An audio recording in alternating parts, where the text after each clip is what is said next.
Oui, Donc, elle va pouvoir refaire le chemin de la séparation à partir de la conscience globale? oui, elle revient à l'origine, ouais. Donc là, Ok. elle reprend le chemin inverse. Et elle dit essayons. Donc tu vois, elle reprend un peu de volonté, Ok. de vigueur déjà.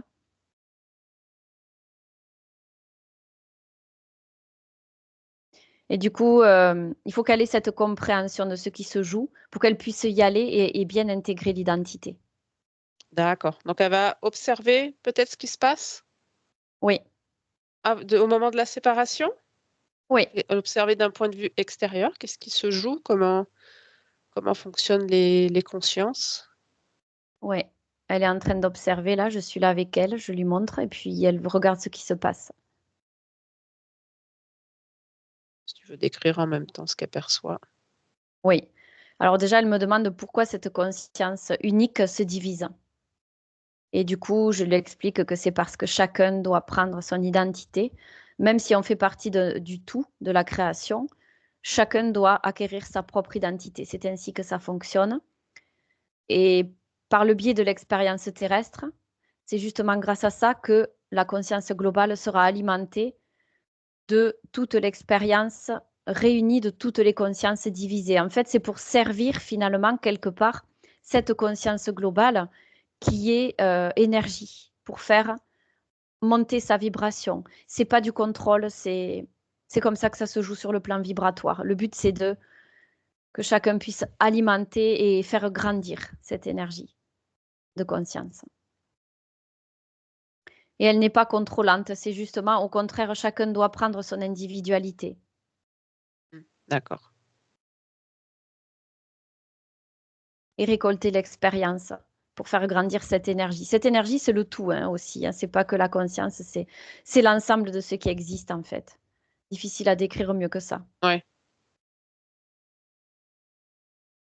Donc voilà, elle commence à comprendre maintenant. Elle me dit c'est beaucoup plus grand que ce que j'avais pu percevoir. Et oui, forcément, bien sûr, c'est pas facile. Ouais.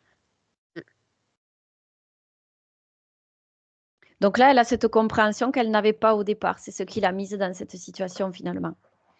Et là, elle Très bien. comprend ce qui se joue. Donc on est tous dans ce cas-là et ça se fait tout naturellement. Et je lui explique aussi que comme l'air qui circule librement, eh bien, nous sommes des énergies qui circulent librement de la même façon. Et tout doit se passer ainsi. C'est le phénomène naturel de la loi de finalement de l'attraction et de ce qui se joue dans le cosmos. L'attraction, les conséquences, ce qu'on récolte derrière. Elle commence à comprendre le plan qu'il y a dans tout cela. D'accord. Alors maintenant, je vais lui demander Ouais. si elle est prête à cette fois acquérir son identité pour justement éviter d'être en galère dans l'incarnation comme là, elle a pu le vivre. Et elle me demande si elle a le choix d'y aller ou pas. Elle a le choix, mais Et elle a oui, une incarnation à vivre encore, ouais. une expérience à finir.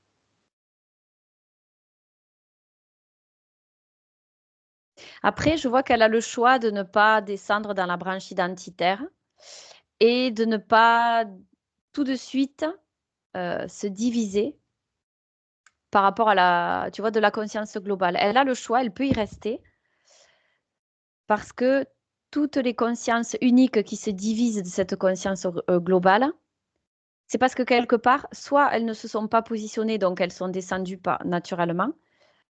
Elles n'ont pas compris ce qui se jouait, donc ben, du coup, après, elles n'ont pas pu forcément avoir leur branche identitaire. Ou alors elles ont posé leur volonté de suivre le mouvement. Mais si elles ne se sentent pas prêtes, c'est un peu comme une tentative avortée quelque part où on se laisse glisser et on n'est pas prêt, donc après c'est pertes et Oui. fracas. Donc si elle n'est Oui. pas prête, il faut tout de suite qu'elle pose son positionnement de rester dans la conscience globale. Voilà ce que j'ai là. Qu'est-ce qui lui manque comme information pour se sentir prête?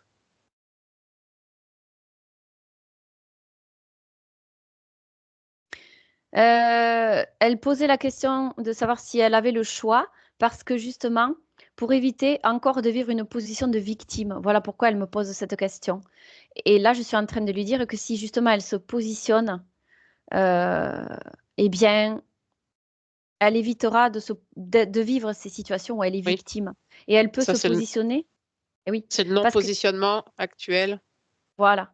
Parce qu'elle, sa crainte, finalement, c'est pour elle se positionner dans son intérieur. Si elle dit non ou stop ou je ne veux pas, c'est comme si elle était méchante, qu'elle faisait du mal à l'autre et qu'elle était agressive. Elle le ressent comme ça dans son intérieur. Pourquoi elle le ressent comme ça? Ouais, ça vous parle, Marie, ça? La peur Oui, de se positionner, merci. ouais, la peur d'agresser l'autre, la peur d'être méchant, alors que c'est pas le cas, on se positionne juste. Alors que justement, positionner votre volonté par rapport à l'autre n'est pas l'agresser. Au contraire, ça peut même lui rendre service puisque ça met des barrières, des limites. Et si c'est dit sur un ton neutre, il n'y a aucune méchanceté. On fait valoir ses droits, on se fait respecter. Et l'autre nous respecte que mieux ensuite. C'est ça qui est magique. Ouais, Donc ça, il faut qu'elle apprenne à le faire dans l'incarnation. Et c'est quelque ouais, chose, on va repartir, il y aura tout à apprendre à ce niveau-là pour justement ne plus vivre cette position de victime de peur de se sentir méchante avec l'autre, alors que ce n'est pas du tout ce qui se joue. d'accord. Donc là, au niveau de la conscience, elle comprend? Oui, elle comprend et elle doute de savoir faire parce qu'il faut qu'elle l'apprenne justement, tout ça, oui. Ouais. Est-ce qu'elle veut observer des consciences qui se positionnent? Oui, Voir comment elles vibrent, comment elles le mettent en place? oui, on va prendre un cas, je vais lui montrer. Oh, j'ai encore ce qui me revient.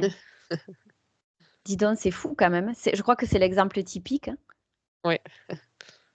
C'est une cliente qu'on a eue, qui était dans la neutralité totale, qui vivait son expérience de façon très fluide.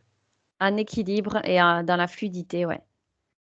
C'est représentatif de ce qu'on veut enseigner. Parce que tu sais pourquoi elle me revient? Parce que c'est un exemple simple et compréhensible pour tout le monde, en fait. Donc là, elle se laisse glisser avec le sourire et Marie observe ce qui se joue. Elle se laisse descendre, elle se laisse aller au mouvement naturel de la vie. Voilà, c'est ça. Et elle suit ses ressentis, ses besoins. Elle suit complètement le mouvement de l'énergie. C'est pour ça qu'elle arrive à mener aussi bien son incarnation, parce qu'elle n'oppose aucune résistance. Nos problèmes sont quand on oppose des résistances, bien souvent. Et opposer une résistance, c'est aussi ne pas se positionner. On résiste au mouvement naturel de dire non, je ne veux pas ou non, je ne souhaite pas faire ça. Ça, c'est résister. Je ne vais pas le faire de peur de blesser l'autre, c'est une résistance. Ça constitue une résistance. Et donc voilà, ce qui se joue avec, c'est comme un flocon de neige qui tombe sur le sol et qui petit à petit fond et s'imprègne au sol jusqu'à ce qu'il se fonde avec le sol. Tu vois, c'est ça l'équilibre. Et là, elle est en train d'observer ce qui se joue. C'est léger, c'est fluide, il n'y a aucun effort à faire, aucun mouvement particulier. Juste se laisser porter et s'adapter à ce qui se joue à l'extérieur. S'adapter à ce qui se joue. C'est-à-dire accompagner le mouvement de la vie. Même quand il y a des choses que l'on ne désire pas, que l'on ne veut pas mettre en place ou qui ne nous plaisent pas, eh bien, c'est arriver à trouver son équilibre et sa place, même dans le chaos, même dans ce que l'on ne veut pas, même dans ce qui ne résonne pas pour nous.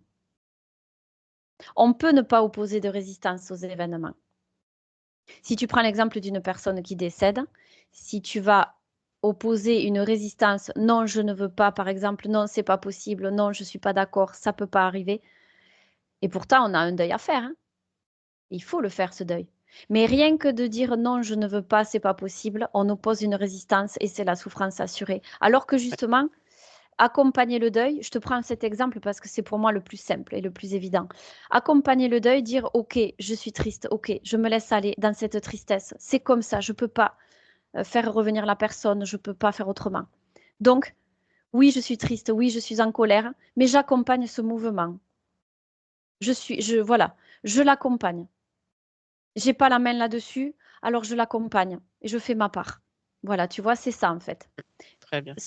Descendre de cette conscience globale pour s'adapter au mouvement et arriver à descendre naturellement grâce au flot de l'énergie de la vie dans cette branche identitaire sans opposer de résistance. Voilà, c'est comme ça que ça se